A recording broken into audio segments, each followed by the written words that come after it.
हमारे पार्लियामेंट के अंदर 43% पॉलिटिशियंस ऐसे हैं जिनके ऊपर क्रिमिनल चार्जेस हैं, और उसमें से 29% ऐसे हैं जिनके ऊपर मर्डर, रेप, फिरौती, ये सारे चार्जेस हैं। और ऐसा नहीं है कि खाली एमपीज ही हैं, हमारे एमएलए भी इसमें पीछे नहीं है। अगर मैं 2015 दिल्ली इलेक्शन की बात करूं तो उसमें 70 में से 43 नेता ऐसे जीत के आए थे जिनके ऊपर क्रिमिनल चार्जेस थे। और अगर करंट की बात करें तो 37 एमएलए ऐसे हैं जिनके ऊपर क्रिमिनल चार्जेस हैं। और ये ऐसा नहीं है कि किसी ने आरोप लगा दिया या एफआईआर है, ये वो चार्जेस हैं जो सुप्रीम कोर्ट के अंदर फ्रेम हो चुके हैं। मतलब पुलिस गई है वहां पे, उसको एविडेंस कंफर्म हुए हैं, आई विटनेसेस मिले हैं, ये वो चार्जेस हैं। ये प्रॉब्लम तो बहुत ही छोटी सी है कि पार्टीज क्रिमिनल्स को टिकट ना दें और लोग क्रिमिनल्स को वोट ना दें। लेकिन इस छोटी सी प्रॉब्लम के लिए 1999 से लड़ाई चल रही है और अभी तक इसका सोल्यूशन नहीं हुआ है। 1999 में एसोसिएशन फॉर डेमोक्रेटिक रिफॉर्म, जिसे और जो संकट हमने पैदा नहीं किए, जब जब कभी आवश्यकता पड़ी संकटों के निराकरण में हमने उस समय की सरकार की मदद की है।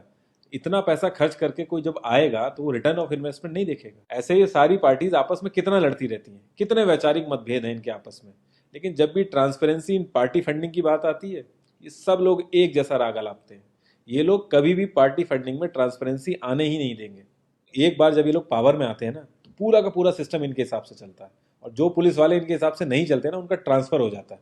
144 पुलिस ऑफिसर्स 1 लाख लोगों की सिक्योरिटी देख रहे हैं, और जब हमारे नेताओं की बात आती है तो 47,000 पुलिस वाले 14,842 नेताओं को सिक्योरिटी दे रहे हैं। अब बाहुबलियों को क्या जरूरत है सिक्योरिटी की? कभी किसी क्रिमिनल को देखा है जिसके आगे पीछे आईएएस पीसीएस पुलिस वाले जी हजूरी कर रहे होते हैं? बहुत ही वर्स्ट सीन होता है वो। हर साल रिपोर्ट्स आती हैं कि 75% से भी ज्यादा लोगों को पुलिस पे भरोसा ही नहीं है। इंडिया एक लौती ऐसी जगह है जहां पे पुलिस को उस समय के प्रधानमंत्री नरसिंह राव जी ने भारत का पक्ष रखने के लिए मुझे विरोधी दल के नेता के नाते जेनेवा भेजा था, और पाकिस्तानी उसे देखकर चमत्कृत रह गए। उन्होंने कहा कि ये कहां से आए, क्योंकि उनके यहाँ विरोधी दल का नेता ऐसे राष्ट्रीय कार्य में भी सहयोग देने के लिए तैयार नहीं होता। वो हर जगह अपने सरकार को गिराने के काम में लगा रहता है। ये हमारी परंपरा नहीं है, ये हमारी प्रकृति नहीं है, और मैं चाहता हूं ये परंपरा बनी रहे, ये प्रकृति बनी रहे। सत्ता का खेल तो चलेगा, सरकारें आएंगी जाएंगी, पार्टियां बनेगी बिगड़ेगी, मगर ये देश रहना चाहिए, इस देश का लोग कब से अमर रहना चाहिए। क्या का रास्ता नहीं है। अगर आप गूगल पे सर्च करोगे ना टॉप 10 यंग पॉलिटिशियंस, तो एक भी नाम उसमें ऐसा नहीं होगा जिसका कोई फैमिली से पॉलिटिकल कनेक्शन ना हो। आजादी के बाद से 0.5% से भी कम पॉलिटिशियंस ने अपने बच्चों को आर्मी में भेजा है। वहां नहीं भेजते ये लोग। हम लोग इनसे मैनिफेस्टो में डिमांड ही कहां करते हैं? हम तो बस रिलीजियस मुद्दे देखते हैं मैनिफेस्टो में और खुश हो जाते हैं। इंडिया ने ब्रिटिश पार्लियामेंट्री सिस्टम अडेप्ट किया, और उसमें एक बहुत ही इंपॉर्टेंट चीज है शेडो कैबिनेट, वो हमने छोड़ दी। इसके बारे में बहुत ही कम लोगों को पता है, और ये लोग हमें पता लगने भी नहीं देते। तो इसमें होता यह है कि अगर मैं फाइनेंस मिनिस्ट्री का ही एग्जाम्पल लूँ, तो जो भी रूलिंग पार्टी का फाइनेंस मिनिस्टर है, उसके पैरेलली एक ऑपोजिशन का भी फाइनेंस मिनिस्टर असाइन हो जाएगा, और जो रूलिंग पार्टी का फाइनेंस आज के वातावरण में कठिन काम नहीं हो गया, ये चर्चा तो आज समाप्त हो जाएगी, मगर कल से जो अध्याय शुरू होगा उस अध्याय पर थोड़ा गौर करने की जरूरत है। ये कविता पढ़ना नहीं चाहिए। मैं नहीं जानता यूनाइटेड फ्रंट ने श्री देवेगौड़ा को किस आधार पर अपना चौथे नंबर का नेता नहीं मिलेगा। यहां तक कि क्लर्क की जॉब के लिए उसको दिक्कत आ जाएगी। लाखों कैदी ऐसे हैं जिन पे अभी जजमेंट नहीं आया है, जो अंडर ट्रायल है, उनको जेल में डाल रखा है। तो ये सारी चीजें जो एप्लीकेबल होती हैं सिर्फ पॉलिटिशियंस के लिए होती हैं, बाकी किसी के लिए नहीं। इतने बड़े सांसदीय क्षेत्र में पार्टियों के लिए इतना मुश्किल हो जा रहा है ऐसा कैंडिडेट ढूंढना जिसका कोई क्रिमिनल रिकॉर्ड ना हो। एडीआर की रिसर्च के हिसाब से क्रिमिनल कैंडिडेट के चांसेस 3 गुना ज्यादा होते हैं जीतने के क्लीन कैंडिडेट के मुकाबले। एक क्रिमिनल कैंडिडेट मनी और मसल पावर का परफेक्ट कॉम्बो बन जाता है। पार्टी के लिए फंडिंग इकट्ठी करनी हो, self financing, black money, campaigning के लिए फाइनेंस इकट्ठा करना हो, हर एक चीज में माहिर होते हैं। इसलिए पॉलिटिकल पार्टीज की ये पहली पसंद बन जाती है। पहले लोग इतनी डिमांड में नहीं थे, पहले वही भीड़ इकट्ठी करना, बूथ कैप्चरिंग, इन्हीं सब चीज़ों तक ये लोग लिमिटेड थे। लेकिन ये जैसे जैसे इनकी वर्सेटैलिटी बढ़ती गई, ये पॉलिटिकल पार्टीज की पहली पसंद बनते गए। यार पार्टीज की मजबूरी तो समझ में आती है, लेकिन कास्ट और सिस्टम फेलियर की वजह से लोगों की भी मजबूरी बन जाती है इनको वोट देना। आज की डेट में यार एफआईआर करने के लिए भी आपको जुगाड़ की जरूरत होती है, लेकिन वहीं अगर आप अपनी कास्ट वाले नेता के पास जाओगे तो आपका काम हो जाएगा, थोड़ा बहुत आपका हिसाब किताब देखेगा, आपका काम कर देगा वो। तो ये जो सिस्टम कमजोर है, ये मजबूर करता है लोगों को इन लोगों को वोट देने के लिए, और ये लोग पूरा ध्यान रखते हैं कि ये सिस्टम कभी स्ट्रांग ना हो। अगर तुम क्लोजली ऑब्जर्व करो तो हर नेता यही तो समझाने की कोशिश कर रहा है कि सिस्टम सारा खराब है, सिस्टम में ये कमियां हैं, और मैं तुम्हें इस सिस्टम से बचा लूंगा। और गरीबों के हक के लिए लड़ते लड़ते लड़ते वो खुद अमीर हो जाता है। यार जीतने का एक सुपर हिट फॉर्मूला है, एक एरिया डिसाइड करो, उस एरिया की कास्ट कैलकुलेशन। तो यूनाइटेड फ्रंट की फर्स्ट चॉइस नहीं थी, वो तो फोर्थ चॉइस थी। मगर जो इनकी फोर्थ चॉइस थे, अब वो देश की फर्स्ट चॉइस होने वाली। मैं समझ सकता था। अध्यक्ष बोल रहे पार्टियां एक हो गई। जब हमारे देश की सिक्योरिटी की बात आती है, उरी अटैक हो गया, बालाकोट हो गया, या हमले वाली सिचुएशन बनती है, तब भी ये पार्टियां एक नहीं होती। लेकिन इस चीज के लिए ये सारी पार्टियां एक हो गई थी, और ये सारी चीजें एक ही जगह आके फंस जाती हैं।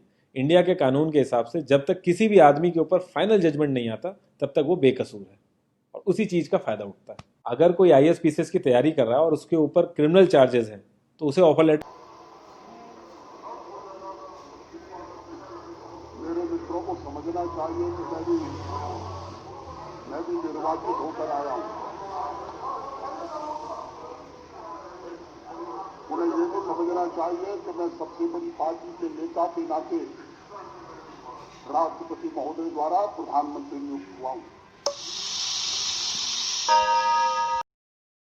कर लो, जो कास्ट मेजोरिटी में है उसका रॉबिनहुड टाइप या एक बाहुबली टाइप एक नेता खड़ा कर दो। जो सिस्टम काम नहीं कर पा रहा है वो काम तुम करने लगो, लोग तुम्हें वोट देने लगेंगे। इन केस अगर कोई ज़्यादा होशियार बन रहा है या लोगों में ज़्यादा समझ आ गई है, तो एक छोटा सा दंगा करा दो, लोगों की मजबूरी बन जाएगा तुम्हें वोट करना। Centre for media studies CMS, इसके हिसाब से लास्ट लोकसभा जो 2019 का था, उसमें 50,000 करोड़ से भी ज़्यादा पैसा इन्वॉल्व था। पूरे वर्ल्ड में इंडिया सबसे ज़्यादा पैसा खर्च करता है इलेक्शन में, USA से भी ज़्यादा। तो यार तुम्हें क्या लगता है?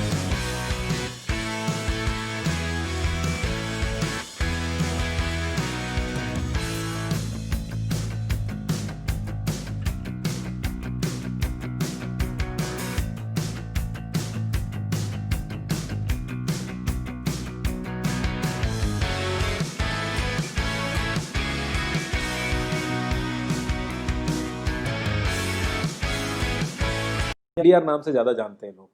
इन्होंने जो भी क्रिमिनल्स हैं पॉलिटिक्स में, इनके लिए एक PIL डाली दिल्ली हाई कोर्ट में, और दिल्ली हाई कोर्ट ने उसको एक्सेप्ट भी कर लिया। जब दिल्ली हाई कोर्ट ने ये PIL एक्सेप्ट की थी, तो ये चीज़ वहीं ख़त्म हो गई थी। ये जो नेता जिन्हें हम जिता के लाते हैं ना, ये सब लोगों ने मिल के उस PIL के अगेंस्ट में सुप्रीम कोर्ट में अपील कर दी। जब सुप्रीम कोर्ट से भी इनकी अपील खारिज हो गई, तो हमें वो देखने को मिला जो हमने कभी नहीं देखा था।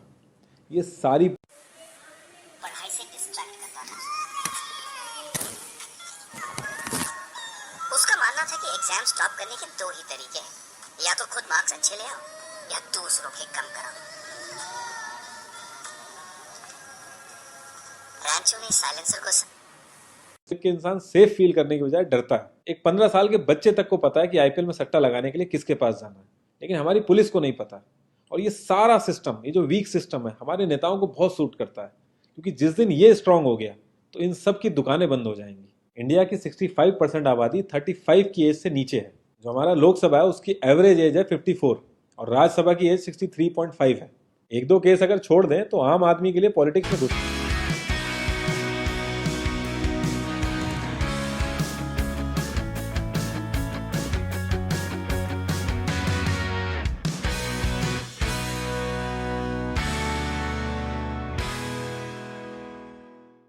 मिनिस्टर है, उसकी एक्टिविटीज को ऑपोजिशन का फाइनेंस मिनिस्टर लोगों तक पहुंचाएगा।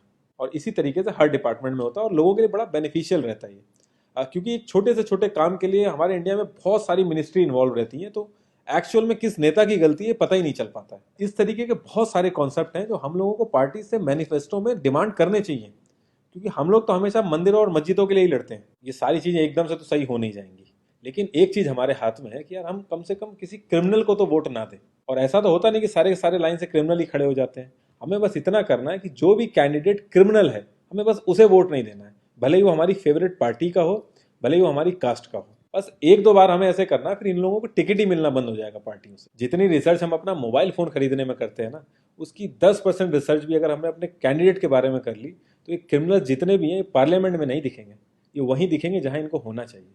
लास्ट में एक ही क्वेश्चन पे मैं इस कॉन्वर्सेशन को एंड करूंगा कि पॉलिटिक्स अगर समाज सेवा है तो सैलरी क्यों, और अगर नौकरी है तो एग्जाम और क्वालिफिकेशन क्यों नहीं। पढ़ाई से डिस्ट्रैक्ट करता था। उसका मानना था कि एग्जाम स्टॉप करने के दो ही तरीके हैं, या तो खुद मार्क्स अच्छे ले आओ या दूसरों के कम कराओ। रैंचो ने साइलेंसर को